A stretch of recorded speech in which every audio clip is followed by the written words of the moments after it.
तो कैसे हैं हमारे दोस्तों?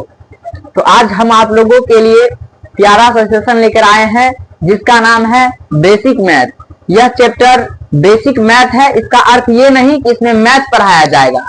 यह चैप्टर फिजिक्स के दृष्टिकोण से बनाया जा रहा है, यानी कि यह क्लास 11th के जितने भी हमारे दोस्तों हैं उसको कहीं भी भटकना नहीं है और इस सेशन में जुड़कर और उसे अच्छा स्कोर करना है। इसके दृष्टिकोण से ही हम फिजिक्स के दृष्टिकोण से इस चैप्टर को उठा रहे हैं। इसलिए आपको यदि फिजिक्स में कहीं भी दिक्कत हो उससे पहले आपको कुछ बेसिक चीज का नॉलेज होना जरूरी है, ठीक है। उसी बेसिक चीजों को दिखाने के लिए हम इस चैप्टर को अच्छे ढंग से पढ़ाएंगे और आपका फिजिक्स अगर कमजोर है तो आप मेरे साथ जुड़िए और हम आपका फिजिक्स के कमजोरी को अपना कमजोरी समझकर उस पर काम करके उसको अच्छे से मजबूती बनाने का काम करेंगे, ठीक है। तो सबसे पहले यह सेशन जान लीजिए कि किन बच्चों के लिए है और आप लोग यदि क्लास 11th में हैं तो आप लोगों को सही सेशन मिला है, यानी कि यह सेशन क्लास 11th के स्टूडेंट के लिए है जो कि बहुत ही महत्वपूर्ण होने वाला है। यदि आप क्लास 11th में पढ़ रहे हैं, यदि आपको फिजिक्स से डर लग रहा है तो आप इस सेशन को में जुड़कर आप फिजिक्स के डर को खत्म कर सकते हैं, क्योंकि यह सेशन उन छात्रों के लिए है जो बिहार बोर्ड या फिर अदर कॉम्पिटिटिव एग्जाम का तैयारी कर रहा हो, ठीक है, और क्लास 11th में हो, क्योंकि 11th के फिजिक्स का वो सारा टॉपिक हम अच्छे से कवर करेंगे जो बेसिक तौर पर आता है, यानी कि यह बेसिक मैथ्स है, यानी कि फिजिक्स का इसमें कोई भी रोल नहीं होगा, इसमें ओनली फॉर मैथ का रोल होगा। यानी कि मैथ, यानी कि जो फिजिक्स में मैथ आ रहा है उस मैथ को हम लोग इसमें दिखाने का काम करेंगे। तो आप लोगों को इस सेशन को ज्यादा से ज्यादा शेयर करना है अपने दोस्तों के पास, अपने भाइयों के पास। तो चलिए दबाकर इस सेशन को शेयर कीजिए। चलिए, तो जब इस चैप्टर को हम शुरुआत कर रहे हैं तो एक प्यारा सा मोटिवेशन लाइन है कि ये मोटिवेशन लाइन अक्सर हमारे गुरुजी संजय सर बोले करते हैं कि तू जिंदा है तो जिंदगी की तू जिंदा है तो सॉरी माफी चाहूंगा कि वो बोलते हैं हमारे प्यारे संजय सर कि तू हंस तू मुस्कुरा तू रोना कम कर दे, तू हंस तू मुस्कुरा तू रोना कम कर दे, अगर कहीं जिंदगी में जिंदा है तो जिंदगी के नाक में दम कर दे, ठीक है। ये हमारे प्यारे संजय सर अक्सर बोला करते हैं क्लास में। तो चलिए हम लोग भी इस मोटिवेशन के साथ बने रहेंगे और साथ ही साथ कभी भी आप किसी भी चीज को लेकर मेहनत करते हैं तो आपको आखिर में वह मेहनत का फल देखने को मिलता है और वह मिल ही जाता है। जैसा कि आप लोग क्लास 10th में मेहनत किए होंगे और आप लोगों का अच्छा रिजल्ट आया होगा, ठीक है। कुछ रिजल्ट हमें अपने अंदाज से अपने मन के मुताबिक नहीं आता है, मगर जो भी आता है वो सही आता है, ठीक है। तो उसे आप लोग क्या कीजिए, अपने आप को संभाल कर उसे अपने मन को समझाइए कि भाई यही रिजल्ट है जो तुमको मानना पड़ेगा, और साथ साथ आप ये लेकर ढोकर मत जाइए कि भाई हमारा क्लास 10th खराब हो गया था, हमारा कम रिजल्ट आया था, हम तब जिंदगी में हम कुछ नहीं कर सकते, एकदम सब बकवास है, समझे। यानी कि आप क्लास 10th में कम मार्क लेकर आए हैं, ठीक है, तो आपको घबराना बिल्कुल नहीं है। यानी कि क्लास 10th का मार्क सिर्फ कहीं भी क्या करता है, काम नहीं देता है। क्लास 10th में जो भी मार्क आया उसे आप लोग इग्नोर करके क्लास 11th 12th को सही ढंग से पढ़िए और अपने जीवन में कुछ अच्छा करने का प्रयास कीजिए, क्योंकि क्लास 10th का मार्कशीट आपको सिर्फ यह दिखाएगा कि आपको कुछ अच्छा आया है, मैट्रिक में अच्छा मार्क लेके आए हैं। अपने आप बच्चों को बोलिएगा, अपने छोटे छोटे बच्चों को बोलिएगा कि भाई देखो ये मेरा क्लास 10th में हम जब पढ़ते थे तो मेरा इतना मार्क आया है, 300 मार्क आया है, 400 मार्क आया है, किसी का कितना भी आए, समझे, उतना मैटर नहीं करता है। अब आप मान के चलिए क्लास 10th में बहुत ज्यादा अच्छा मार्क ले आए तो इसके दृष्टिकोण से आपको सरकार थोड़ी ना 1 लाख की सैलरी वाला कोई जॉब दे देगा, नहीं देगा, ठीक है। तो उसी तरह से अगर क्लास 12 में भी आप ऐसा करते हैं तो नहीं देगा। वही अगर आप किसी कॉम्पिटिटिव एग्जाम में अच्छा मार्क ले आते हैं तो आपको फिक्स है कि वह एग्जाम में टॉप करने पर अच्छा खासा नौकरी मिल ही जाएगा। नहीं कम से कम इतना है कि कम से कम 40 या 50 हजार पर मंथ वाला नौकरी तो अक्सर मिल ही जाता है लोगों को, ठीक है। यदि आप अच्छे लेवल पर एग्जाम का तैयारी करते हैं तो आपको मिल ही जाएगा। इसलिए आप घबराइए मत, सोचिए मत, उतना टेंशन नहीं लेना है। टेंशन फ्री होकर अच्छे ढंग से मेहनत से पढ़ाई करना है और अपने जीवन को सफल बनाना है, ठीक है। तो चलिए मेरे साथ जुड़े रहिए और आइए बेसिक मैथ को हम लोग, जो कि आप लोग ऊपर में हेडिंग देख रहे होंगे, बेसिक मैथ, जो कि बहुत ही दमदार सेशन होने वाला है। और अगर शेयर को अभी तक लाइक नहीं किए सेशन को तो लाइक भी कर दीजिए, ठीक है, लाइक प्लीज, ठीक है। चलिए हम लोगों का टॉपिक स्टार्ट है बेसिक मैथ। बेसिक मैथ में सबसे पहले आप क्लास 10th में पढ़े होंगे ट्राइगोनोमेट्री, ठीक है, जिसको त्रिकोणमिति बोलते हैं, ठीक है। तो इस चैप्टर को उठाने से पहले क्लास 10th के कुछ चीजें जो कि आप लोगों को दोबारा हम याद दिला देते हैं, ताकि आप लोगों को याद आ जाए कि इस तरह से हम ट्राइगोनोमेट्री पढ़े थे। आपको सब कुछ याद ही होगा, समझे, कुछ इसमें नया नहीं है, सब कुछ आपको याद ही होगा। तो यहाँ पे हम लोग देखेंगे कि ट्राइगोनोमेट्री में एक त्रिभुज होता था, ठीक है, एक त्रिभुज होता था जो कि आप लोग देख रहे होंगे। यहां से देखेंगे कि यह त्रिभुज जो होता था एबीसी एक त्रिभुज होता था जो 90 डिग्री का एंगल बनाता था। कितना डिग्री? तो 90 डिग्री का एंगल बनाता था, क्योंकि 90 डिग्री का एंगल हमेशा समकोण बनाता है, इसलिए। तो आप लोग देख रहे होंगे कि जब एबीसी त्रिभुज बनाते हैं आप, तो इसमें जो ये वाला पार्ट जो देख रहे हैं, यहाँ ये वाला लकीर, इसको हम लोग हाइपोटेनस यानी कि एच बोलते हैं, और इसे आप लोग बी यानी कि बेस बोलते हैं, और इसे पी यानी कि परपेंडिकुलर बोलते हैं, ठीक है। तो इसी तरह से आप लोग देखे होंगे कि साइन थीटा बराबर सूत्र लिखे होंगे क्लास 10th में कि साइन थीटा बराबर क्या होता है। तो साइन थीटा बराबर होता है परपेंडिकुलर अपॉन हाइपोटेनस, ठीक है। और इसी का उल्टा कॉसेक थीटा बराबर क्या होता है, ठीक है, कॉसेक थीटा बराबर क्या होता है, तो इसका उल्टा होता है h बाई पी, समझे। फिर यहां से cos थीटा बराबर क्या होता है, क्या, cos थीटा बराबर क्या होता है, तो cos थीटा बराबर होता है बेस अपॉन हाइपोटेनस, ठीक है। फिर इसी का उल्टा हो जाता है सेक थीटा बराबर क्या होता है, तो सेक थीटा बराबर होता है h बाई बी, समझे, बहुत सही। और साथ ही साथ tan थीटा बराबर, ठीक है, tan थीटा बराबर क्या होता है, तो p अपॉन बी होता है। और cot थीटा बराबर हम लोगों का हो जाता है b अपॉन पी हो जाता है। यहां से इस चीज को आप लोग हर एक वो स्टूडेंट जो क्लास 10th पढ़कर आए हैं, रियल में अगर सही से मैथ पढ़कर आए हैं, तो ये चीज आप लोगों को मालूम होगा, समझे। यदि आप क्लास 10th में रियल में पढ़ के आए हैं, हवाबाजी नहीं कर रहे, रियल में पढ़ के आए हैं, तो इस क्लास में आपको बहुत मजा आने वाला है, यानी कि ये चीज सबको याद होगा, बहुत सही। इसके बाद हम लोगों को कुछ इस पर क्वेश्चन क्लास 10th में जो कि हम लोग सीखे थे, ठीक है। यदि क्लास 10th में हम कुछ क्वेश्चन यहां से ले लेते हैं, ठीक है, कुछ क्वेश्चन इसी कॉन्सेप्ट पर हम क्वेश्चन उठा लेते हैं, ठीक है, कि एक ट्रायंगल है, ठीक है, इसमें हम लोग देखेंगे कि एंगल थीटा दिया हुआ है। एंगल क्या है, एंगल थीटा है। जब एंगल थीटा है तो हाइपोटेनस यानी कि 5 है, परपेंडिकुलर 3 है, बेस 4 है, तो हमको साइन थीटा बराबर 1, मतलब कि आपको निकालना है साइन थीटा बराबर। तो चलिए आप लोग हमको साइन थीटा बराबर निकाल के दिखाइए, कॉस थीटा बराबर निकाल के दिखाइए, और टेन थीटा बराबर हमको निकाल के दिखाइए। चलिए यदि आप क्लास 10 से पढ़ के आए हैं तो हमको साइन थीटा, कॉस थीटा और टेन थीटा का मान निकालकर बताएंगे, जरूरी, थोड़ा फास्ट में। चलिए आप लोगों के साथ हम भी तोड़ना स्टार्ट करते हैं। जब हम लोगों का मान यहाँ थीटा का मान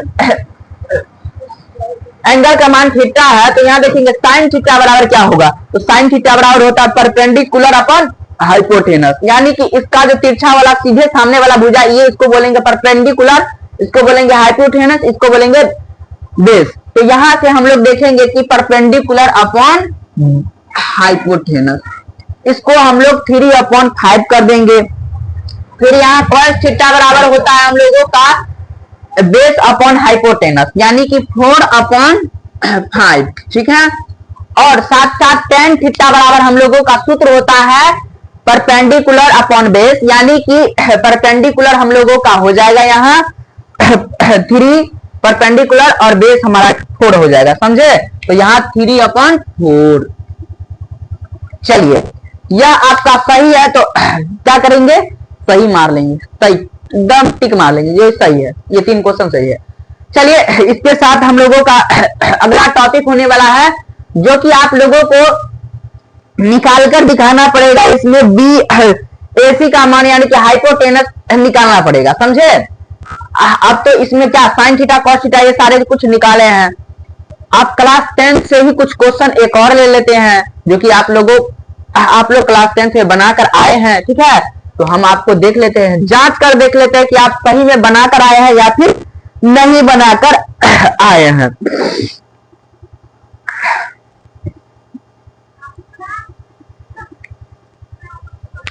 इसमें तो हम तीनों दिए थे, इसमें से कुछ नहीं भी देंगे तो आप लोगों को निकालना होगा, ठीक है।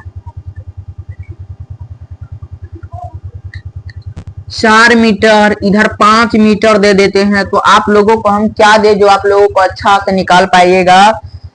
क्या दे, अच्छा इस टाइप का क्वेश्चन दे देते हैं, जो कि आपको साइन थीटा निकालना पड़ेगा, ठीक है।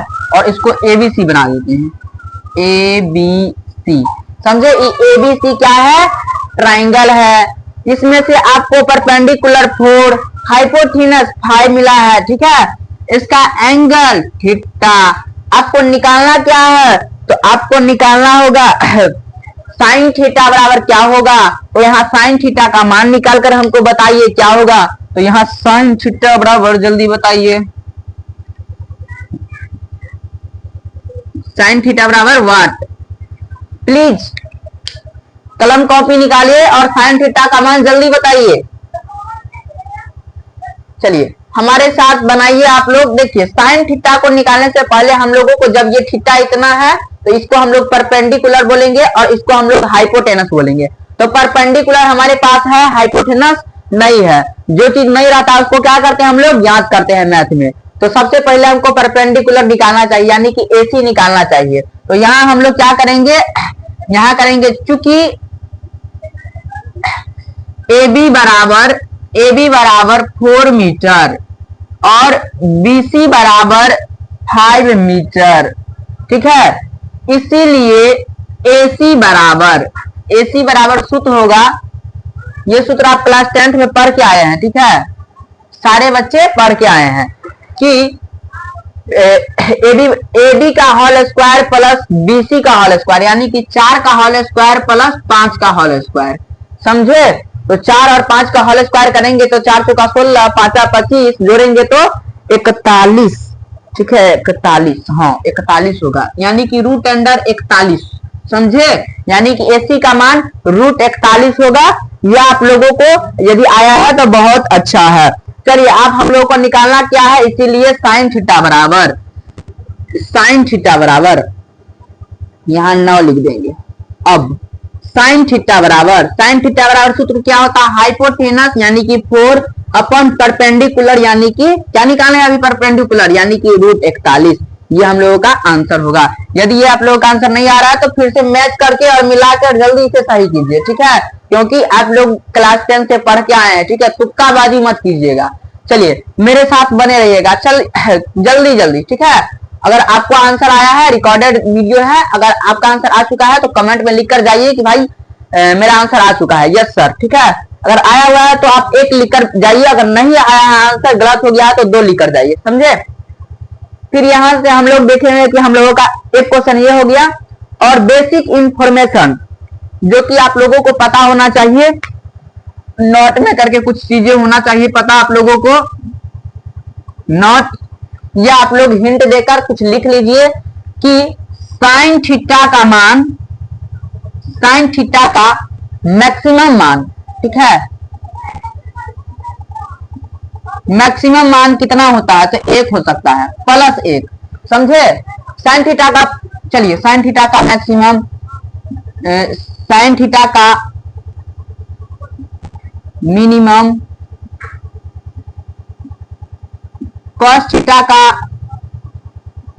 मैक्सिमम,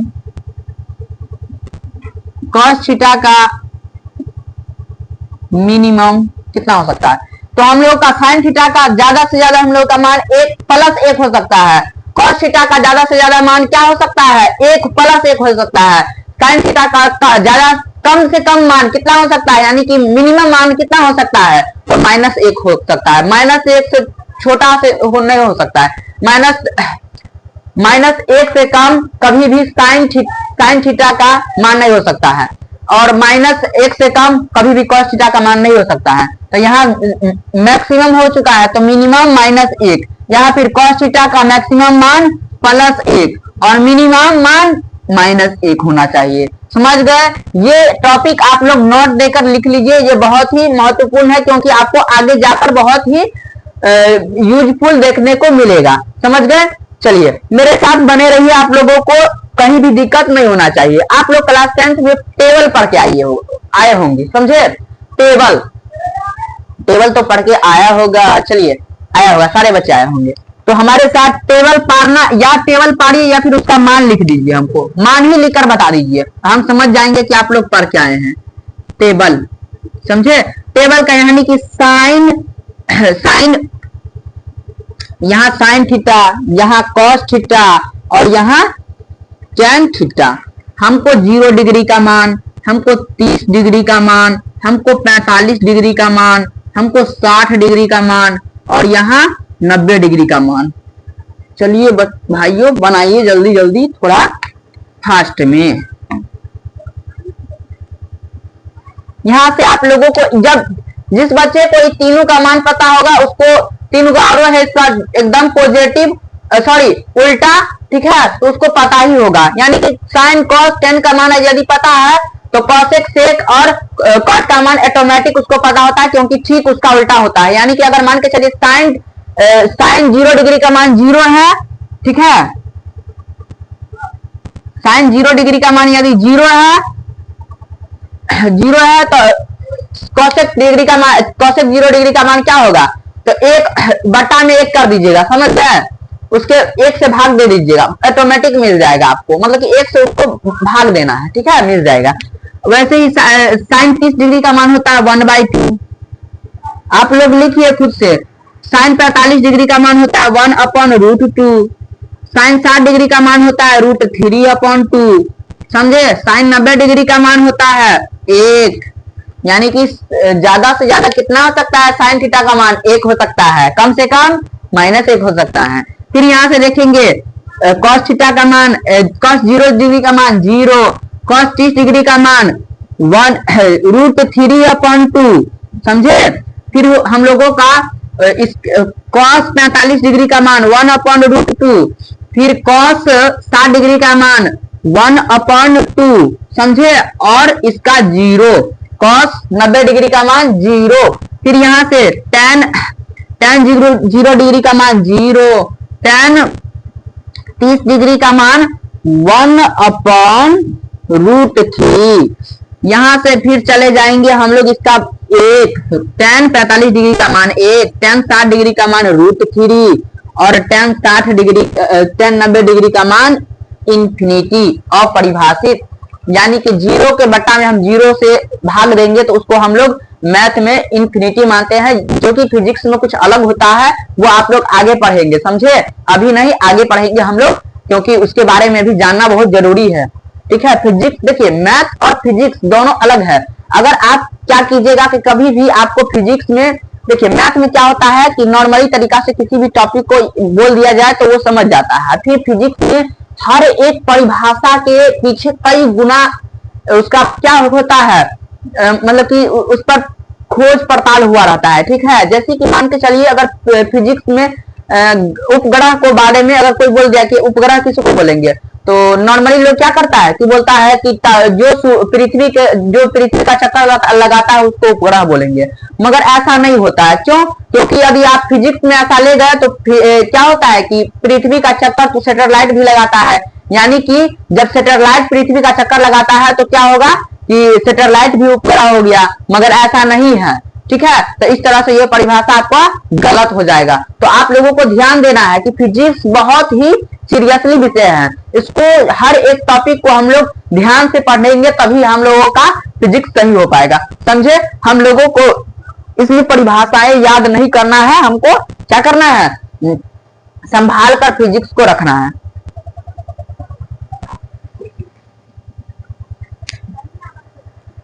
चलिए हमारे साथ बने रहिए, आप लोगों को वो सारे चीज के बारे में जानकारी हम जरूर दे देंगे, इसीलिए आप लोग धैर्य बना के रखिए।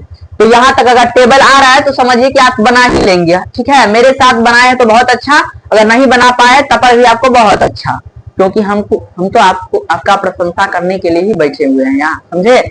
चलिए हमारे साथ आप बने रहेंगे हमेशा। ठीक है, अब हम लोग देखेंगे जब साइन थीटा कॉस थीटा में, देखिए साइन थीटा कॉस थीटा और टेन थीटा में अगर 90 डिग्री तक का मान बोले तो बहुत सही है। अगर बोल दे 180 डिग्री का मान कितना होगा, 75 डिग्री का मान कितना होगा, चलिए 230 साइन 230 का मान कितना होगा, साइन 120 डिग्री का मान कितना होगा, तब आप क्या कीजिएगा। अब तो आपको निकालने के लिए कुछ ट्रिक पता होना चाहिए ना। तो आपको हम बहुत सारा सूत्र नहीं लिखाएंगे, आपको एक ऐसा जुगाड़ देंगे, ठीक है, इतना सटीक तरीका देंगे, इतना सटीक लॉजिकल तरीका देंगे जिससे आपको बहुत सारा सूत्र याद करने की आवश्यकता नहीं है। आप चीजों को कम से सूत्र के माध्यम से देख लेंगे, यानी कि आपको सूत्र ज्यादा लगाना ही नहीं, आपको सिर्फ समझना है कॉन्सेप्ट को। चलिए मेरे साथ इस चीज को अगर आप उतार लिए हैं तो बहुत सही, अगर नहीं उतारे तो आप अभी इसको उतार लेंगे। ठीक है, तो आगे हम इसे मिटाकर और अपना एक न्यू कॉन्सेप्ट लेकर आते हैं जो कि आपको अगले स्लाइड पर मिलेगा। ठीक है।